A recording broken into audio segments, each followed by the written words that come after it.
Hey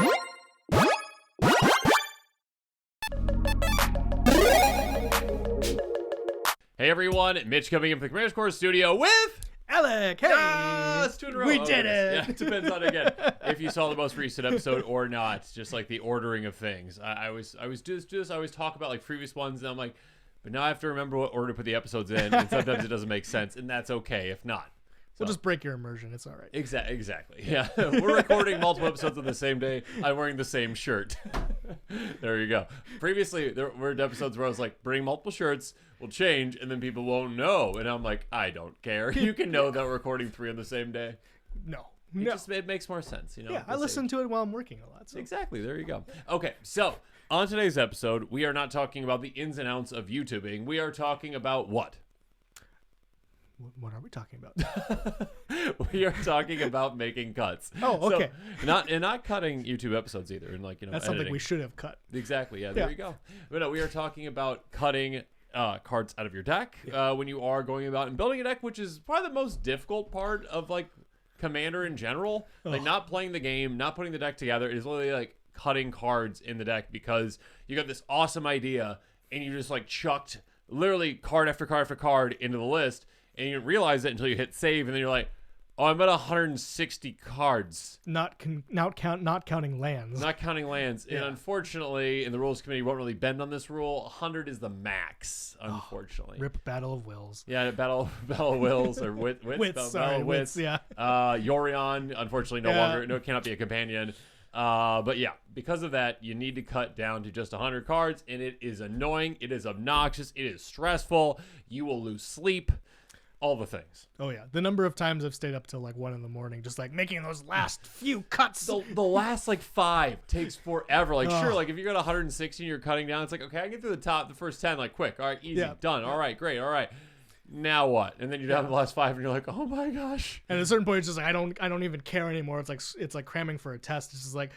Whatever. Just delete 5 of them. I'm done. I'm or just leaving like, it up. Hand it to a friend. You're like, what would you cut? And they're like, I would cut this. You're like, you're wrong. No. I can't cut that. No. And the process never ends. Exactly. Okay. So we each have some strategies to talk about how to help you when it comes to hopefully cutting cards in your deck, figuring out what you can cut, what you shouldn't cut, what you definitely should not cut, and you should stop doing right now. We know the people out there do it. Don't do it, okay? We'll get to that one here in a bit. But yeah, Alek, why don't you start off first? What do you want to talk about first when it comes to cutting cards? So, you know, I think a lot of times people struggle with just like even like where to start. Mm-hmm. And, you know, if you're really at that point and, you know, Mitch mentioned it, but like myself, Eddie, we often find ourselves like with like 250 cards in our initial list, and it's like, wow, where do I even start? And so getting you back to that general framework that I think it's been bouncing around for years of, you know, I think it's like 35 to 38 lands, 10 draw spells, like 30 to 35 cards that support your main theme, you know, 10 to 15 removal, you know, those elements, you know, trying to get to that because that's really where you have the most balanced decks. You have, you know, a strong main theme and identity to your deck, but you also have a good enough card draw. You can interact with what your opponents are doing, so that way, you know, your deck can actually function on a, you know, a wide base or wide, you know, environment that, you know, can really have play at whatever table that you're sitting down. 100%. And of course there are exceptions to like the rule, but like it's a very good framework to start off with, especially if you're a newer player. Or just literally if you have 200 cards in your list, you're like, I don't know what to do. Right. So, you know, again, like unless you're a Toshi Umezawa player, you're not going to want like 20, 25, 30 slots of your deck to be removal. Or if you're not Brawl, then you don't want, you know, 80 counter spells. Exactly. Right. Yeah, totally. So, you know, just like, you know, like using those as your goalposts of like where you want to cut areas of your deck, that's a good place to start usually. And so I think oftentimes once you can kind of like get to your top, you know, 10 or even 15 or, you know, numbers of that gets you into a good spot of knowing like, okay, I'm at least in the area of where I need to be to start making those final cuts. 100%. And to the most difficult ones that you'll pull your hair out with. Yeah. Right. But you know, we're starting small. Yep. Okay, so when it comes to some different categories to talk about, I think you start off with removal in our list.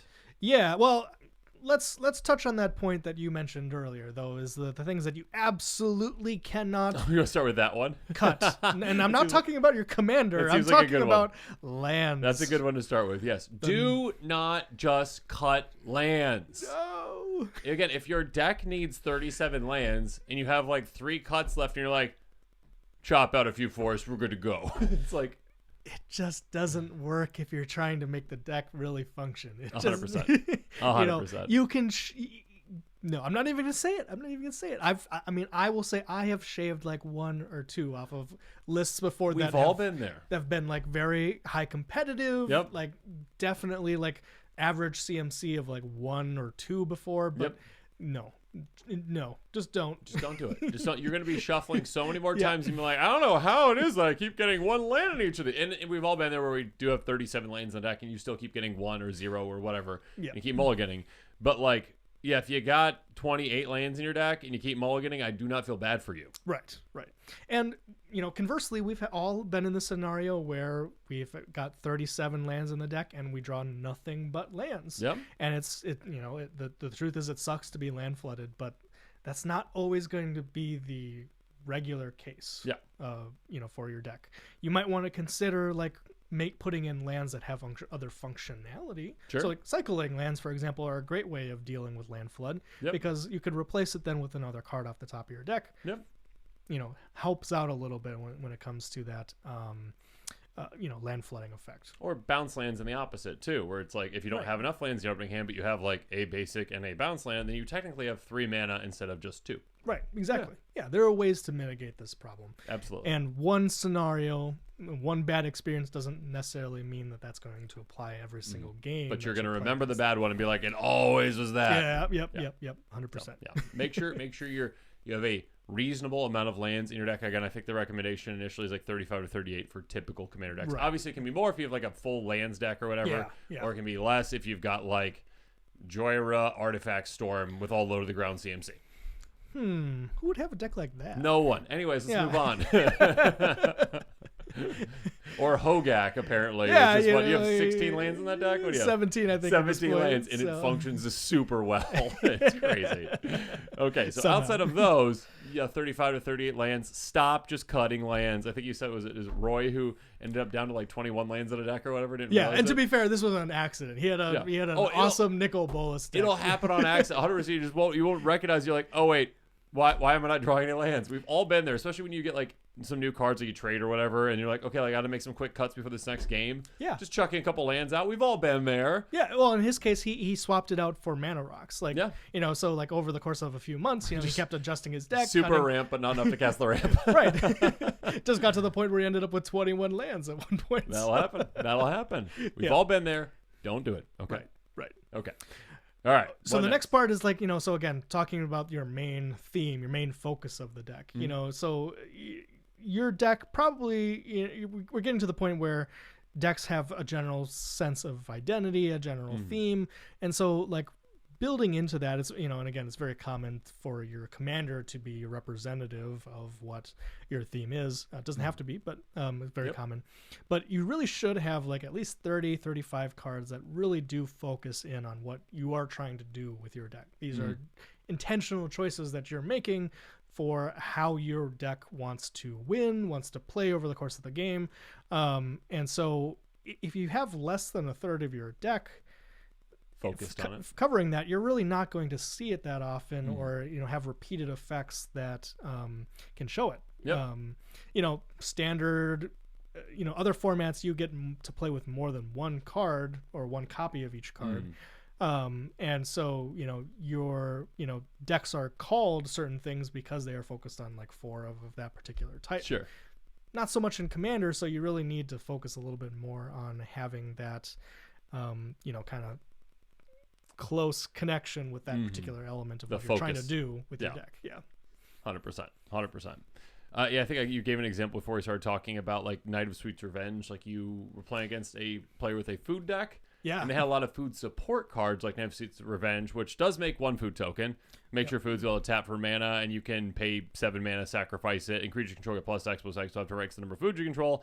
But with the support cards are great, but like they only had so many ways to actually make food tokens. Yeah. I looked through the deck with him, and he only had like 5 cards in the entire deck that actually produced a food token. So like, yeah, the support's there, and like all like the things around it are nice. So like you might have like Fangren Marauder. Is that the one too? Like where you gain 5 life. Like you have like all these synergies around the thing, but you don't have the thing, and then it just doesn't function. Yeah, and that's an important point too around support is that, you know, unfortunately in Magic there's a lot of cool cards that support. There definitely are very interesting themes and synergies, like the Knights of Sweet's Revenge. But you know, again, if you index too heavily on the support cards that don't necessarily do the thing themselves, then you're gonna have too many effects that don't actually impact the board or the game in a meaningful way. Absolutely. Take for example, like one of my favorite support cards ever is New Perspectives from I believe Amonkhet. It's a 5 and a blue enchantment that says when it enters you draw 3 cards, but then also as long as you have 7 or more cards in your hand, you may pay 0 rather than pay cycling costs. So really cool cycle support card. But like it doesn't cycle itself. Fluctuator kind of. Yeah, and it doesn't really do anything else to support cycling. So if you only have like 10 cards in your deck that cycle, you're really not going to get the mileage out of this. No. And especially if like you have like a bunch of different effects that are very similar to New Perspectives, but again don't really have many cards that actually cycle, it's just not really going to balance out really well. Yep. Again, make sure that you have the right amount of support and the right amount of like, I guess like kind of like the meat of the deck. Actually doing the things. Like, you know, the best example for this is like the balance between anthems that we saw in like oftentimes like mono white or white red card, red deck, aggressive decks, where anthems are great effects. They pump your creatures. That's, you know, like really good advantage across the board. But what happens when you have too many anthems and literally no creatures? It doesn't benefit you really play at all. Your commander, and it's a super beefy commander. Well, you know, there is that but you know, talking about like other formats, those are problems that came up in deck building for 100%. a ton of different decks over the years. So Absolutely. All right. You want to talk about multi-purpose cards and how they can help with the cutting process? So if you have Mystic Confluence, you can cut every single card in your deck, apparently. So really? Yeah, that's awesome. Yeah, no, so multi-purpose cards are great. Like Mystic Confluence covers a lot of different things. Or it's a 5 mana instant in blue, choose 3, choose save more than once. Counter target spell controller pays 3, bounce a creature back to its owner's hand, draw a card. So it covers a lot of things for you, which is great. It, again, covers card draw, it covers removal, it covers counterspell as well. So yes, it's good to like be like, okay, this checks multiple boxes, so I can cut maybe from another category, but be careful how far you kind of go with that. Don't be like, oh, I've got these 10 cards that handle both card draw and also removal, like Decree of Pain, Mystic Conflict. Like, cool, you can have like ones that cross over, ensure you can have less of the total pie of those, but don't just be like, yeah, I've got 10 cards that do all these things for both of my categories and be like, I'm going to be fine. Yeah, totally. Yeah, and, you know, I would agree that that these are oftentimes a little bit of a trap because oftentimes because they give you more options, they are a little bit more expensive. They're harder to cast. So, you know, that opportunity cost, you know, for this versus like, say, for example, you just play Rapid Hybridization instead as a removal effect. That's just 1 blue mana pip. And then, you know, versus the 5, you might just not have the time you need, or, you know, also holding up 5 mana for removal is kind of tough nowadays. So, yeah, definitely can see this as being a space where it can, like you said, it can cover multiple areas, but if it doesn't do any of them well enough, then you might just need to cut it. 100%. Yeah. So just be careful. There are different scenarios where it's great, scenarios where it's not. For sure. Where it can help.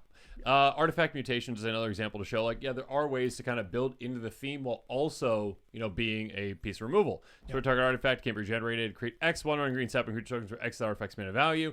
It's good to have cards like this too, but also like when it comes to like removal at 2, you too want to have a little bit more flexibility as well. So make sure you're not just like cutting every single one of your removal spells to be like specifically targeted removals that also like do creature tokens too, because you want, again, flexibility for like a return to nature kind of thing where it's like, okay, I can get rid of an artifact or an enchantment or get rid of something from a graveyard you still want flexibility with other cards too. But again, it is good to have ones that do go with your theme. Again, tokens, going wide, whatever it is, that work with that too. So there's a balance to it, and it can help you with some cuts, but don't just go all in full and be like, okay, yeah, I'm just have very specific removal spells that don't help in except for very specific functions, and if it doesn't work, then I'm in trouble. Right.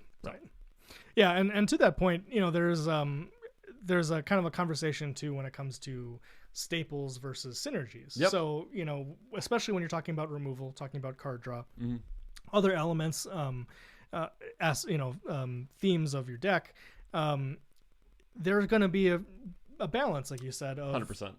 Of your card choices when it comes to, do we choose something because it's just proven to be great? Swords to Plowshares, for example, like an amazing, excellent creature removal in the format, just because it's 1 mana, it exiles, and it kind of deals with almost any creature. And life doesn't matter anyway. So yeah, life doesn't matter in Commander. So you give them life. Oh no, who cares? But there are going to be scenarios where you might need repeated effects. One card that is recent out of Modern Horizons 3 that I like is Argent Dais. 1 in a white artifact, enters the battlefield with 2 oil counters on it. Whenever 2 or more creatures attack, you can put an oil counter on this, and then you pay 2 colorless and tap it. Remove 2 oil counters from it to exile another target non-land permanent, and its controller draws 2 cards. So there's obvious disadvantage of this. You're giving summon card advantage back to the opponent for this, but it is repeatable because the more people attack, the more oil counters are going to be added to this, and it does exile. So it is still instant speed, so has that additional flexibility. Yep. But between you have to kind of, at this point, you choose between the two of them of what's really going to serve my deck better. The efficiency or the synergy kind of in a way. Yeah. Or repeatability or... Or individual. Yeah, you kind of have to make those individual tough calls. And yes, they are tough calls, and that's okay. Yeah. And so, as far as our recommendations for these, oftentimes I find it best to just, especially if you're not 100% sure, just try both. Yeah. Have a balance between the two of them. Have a swords, but also have the Argent Dais, and then as you play, give it a try. See how they interact.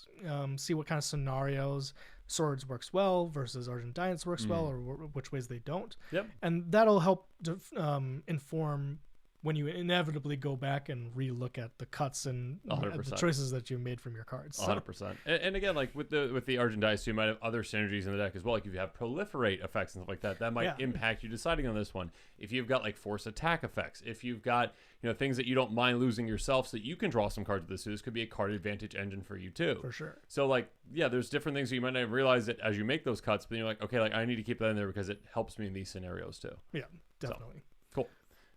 All right. What next? So you had mentioned talking about if you get to that point, and so taking a step back here, if you're getting to the point where you're just really not sure of where to go next. Sure. How about, our recommendation at this point would be let's take a step back and refocus. What kind of things do you really want to step in and make as the primary focus identity of your deck, right? Yeah, 100%. Yeah. And an example that I hold up with this one is Atraxa, just in general, because Atraxa can do so many things. There's certain commanders that are very specific. They do this. That's all I do. There's other ones that are pretty broad where it's Atraxa is okay, hey, I deal with proliferate, which deals with poison. It deals with poison. It deals with +1 counters, -1 counters, charge counters, all these things. And it's great that it can benefit you with all those things. But it's also the kind of commander where you built the deck and it's I've got 200 plus cards in this deck and it's doing 5 different kinds of strategies. Oh, Planeswalkers, forgot to talk about that too. So there you go. But you can go with all these different strategies, and it's nice to be able to say I've got so much flexibility, but also you don't have any focus in the deck. And it's kind of at that point where if you have 200 cards for your Atraxa deck, you should probably be I need to maybe focus a bit more and pick my lane, pick what I'm doing. And sure, there's certain things that can easily be in that deck potentially, Everflowing Chalice could be in there. It does it does help with the pips obviously for Atraxa, but that's a mana rock. It can be some ramp for you. You don't have to focus heavily on charge counters if you're not going in that direction, but also it's a nice thing to just include in the deck. Sure. Right. But be careful. Just be careful with going too wide on your different kinds of strategies. Right. 100%. Yeah, for sure. And then, if you're really at that point where you're just totally stuck, and we've been there before. Oh yeah. I can say I've agonized over a deck for weeks. Oh yeah. And 100%. never quite got to the point where I was like confident on hitting that save button and putting that order in online for those particular cards. And it's the reality is that sometimes you just might need to take a break or start over. I put leveler in here. Yeah, just start over. Just okay. And I'm not saying just put leveler in your deck. I'm saying just literally, and I've done this before. I built a 200 card list, and I looked at it, and I was like, how do I cut this down? I started cutting it down. I'm like, I can't make decisions. This is taking too long. I'm literally going to step away for a day or two, and I'm going to come back to it. And I'm going to start fresh and build a deck with a more focused approach. I'm going to figure, okay, like what does this deck do that I want it to do? Yep. Because I'm going to look at the whole list, like what I think is cool this list, what I think is good, and I'll be like, okay, I'm literally starting over, and I'm starting from the ground, stage 1, and building the deck from scratch again. And maybe this time I will end up at like 110, and then it's much easier to count down from that 10 versus the 200, where it's like impossible to cut that many. Right. Totally. And the reality is too we play this game to have fun. Yeah. Right. And if we're spending this long, I had this realization for myself when I was building that one deck that took forever. It's like, if I'm not having fun building this, I'm probably not going to have very much fun playing this deck. That's a good point. It's a very good point. So take a minute, take a breath, come back to it with fresh eyes, and maybe you'll just kind of figure out that one thing that absolutely makes it makes the deck really work, and then you'll have a good time. Well, and also realize that literally making a certain cut versus another cut, like picking one card to cut versus another, literally might not matter at all, because Commander is a singleton format where you have 100 cards in your deck. And literally there have been decks that I've built where I've not seen certain cards yet. I haven't played with certain cards in the deck because there's 100 cards and it's randomly shuffled. And every now and then, you know what? You might just miss out on getting to a certain card, or gets milled or whatever. And you never end up using the card. So it's okay to, to really specifically think like, okay, I need to make this perfect. I need to make this, but like, don't agonize over it, because you know what? It might not matter what you cut, really. Yep, totally. So one suggestion I would have is like something that I've done for my own testing too, is like, if you're really not sure about one card, try one, put the other one in like a sideboard, put it in your deck box. Yep. And as you play, if you have a card that you don't anticipate playing right away, or if it's more expensive, or it's, it's something that comes down later on, act as if that card is the one that you're thinking of, that you're considering, and then just kind of see, like, as you're playing, how would this card interact or change like what I'm doing right now in this moment? How would this impact the board state as it is right now? Do I feel like this would be something that would be amazing, push me over the finish line? Yep. Stabilize the board a little bit, or is it something where I'm just like, turn after turn, I'm not really seeing the use for this. This doesn't really fit with what I'm doing. In that case, then that might have been a good case or a good decision not to have it in your final list, and then you can comfortably leave it out for future iterations. Make a more informed decision. Absolutely. Yeah. I like that approach. Yeah. Yep. Okay, so to summarize, what we have is, number 1, stop cutting lands. Stop it. Yes, please. Bad. No. Stop it. Okay. Use the kind of base model for Commander decks again. You don't have to stick to it entirely, obviously, but it's a good thing to kind of get back to the basics, to understand, okay, like, do I have my boxes checked? Do I have my 10 removal? Do I have my 10 card draw? Do I have my 10 ramp? Et cetera, et cetera. My 33, whatever it was, 35 cards for the Synergies, all right? Do I have my 35 to 38 lands? Stop cutting the lands, okay? Right. Yep. Number 3, give it to a friend and just make them make all the cuts for you. Number 4, just kidding. Number 4, you're gonna get inundated with requests now. Exactly. Your inbox. Make sure that you are focused on the deck. Again, like if you have a commander that can go in a bunch of ways, make sure it is focused. Make sure you're not going too heavy in support cards versus the meat of the deck that you need. Make sure that you start over if you absolutely need to. Like, just like, don't feel stuck that you're like cutting one card a day. Just be like, you know what? Okay, I'm going to start over. That's okay. Yep. Multi-purpose cards are great. Be careful with that, but also it's great to check a couple different boxes with certain cards. Yep. Also, determine a way, efficiency versus synergy with decks as well, too. For sure. Is there anything I missed with the things we talked about? I think you covered it. I think I covered them all. So, again, there's a lot to, making cuts in decks. Again, it is the most frustrating part of Commander life, I would say, for most players out there. I would say I don't know anyone who enjoys cutting cards. I was gonna say mulligan decisions. At least for me. Mulligan decisions, which could be influenced by you building your deck incorrectly and true. cutting lands. Yes, 100%. So there you go. But yeah, it is something that can be frustrating, but also like it can be it can definitely help teach you, just like what works Commander, what doesn't. Like it can be a very rewarding experience to kind of learn and get better at cutting cards. Yeah, for sure. Okay. Make it fun. Make it fun. Have fun cutting cards, and again, force your friends to do all your cuts for you. Yes. There you go. And then blame them when it doesn't work out. Like, I can't believe they cut this card. Terrible. No, exactly. Ruin your friendships. Ruin friendships. There you go. Or just check out the deck text on my channel and just use those decks because the cut's already made for you. So yeah, that's right. See, perfect. There you go. It's already done. Okay. Your friend has already. I already went through the deck and cut it for you. So there you go.